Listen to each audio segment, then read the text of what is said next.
So we are still talking about conscious relationships. Here's a main tip for you. We want to know our partner deeply, right? And we want them to know us deeply because we want them to anticipate our needs and our wants and to know us inside and out. And we don't want to have to ask, we just want them to know. And so here's the way. Here's the secret key to how to know your partner the most fully, to be the most connected. The key is to not know your partner. I had a mentor that said, the moment you know your partner, that your relationship is dead. It's dead in the water. This could not be more true. We are growing, evolving humans. We change our needs and wants all the time. God help us, we are able to change. And we cannot expect our partners, we cannot expect anyone to be a mind reader. Part of coming into consciousness in general, part of our healing journey is to be able to use our voice to speak our truth. And that means we get to ask what we want. It doesn't matter if you've been with your partner for 20, 30 years and they should just anticipate your every move. They should also anticipate at some point things are going to change. I don't care if you've taken your coffee the same way every morning for 30 years. Maybe all of a sudden you want it a different way. You want some flavor, We get to do that. We get to change. We don't have to stay the same to make ourselves comfortable, to make somebody else comfortable.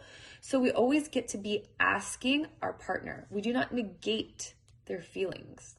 Even if we assume, well, she always gets triggered about this, so she's probably this and whatever. But maybe this time that's not the trigger. Maybe sometimes it's something else. This time it's something else. Maybe she's not mad this time. Maybe she's actually sad. And you're just assuming she's angry. And then you're going to treat her in that way. Maybe you're going to give her a little silent treatment because she's so angry right now, except for she's really just sad and she really wants a hug. How do you know that? We cannot negate their feelings. We need to create that safe space in between. Again, we're constantly cultivating that safety.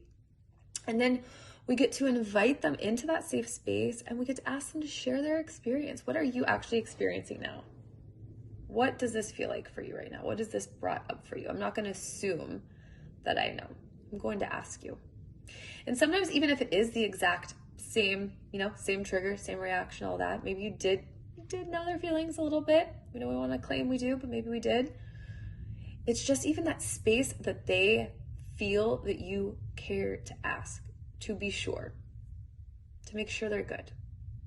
Just to be the listening ear, the open heart, the eyes. They want to be seen and witnessed sometimes in a new way.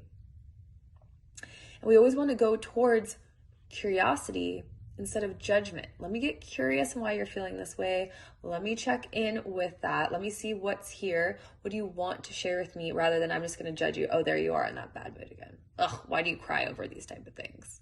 We want curiosity because that is what is supportive. That is where the trust is. And finally, lastly, the reminder. Why do we want to get curious? Why do we want to unknow them? Because your partner is not you.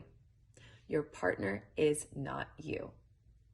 They don't think exactly the same as you. Again, you have a long relationship or maybe you're, a little bit codependent. You're really clingy with each other. Great, fine. Maybe most often you guys have the same opinion. And maybe most often you want to do the same type of things or whatever the case. But maybe not all the time. Maybe one of the partners doesn't want to be pigeonholed to that because they want to change and grow and evolve or they want to try something new. So remembering they are not you. You don't have the same triggers. You don't have the same upbringing. None of us do. We're all perfect and unique as we are. So remembering they are not you. They're in their own, we're all in a little bit of our own reality, in their own body, in their own reality, with their own human experience right now. We might be side by side, but we are parallel. We're not completely in the same space. So remembering they are not you. And the way to know them most fully is to not know them.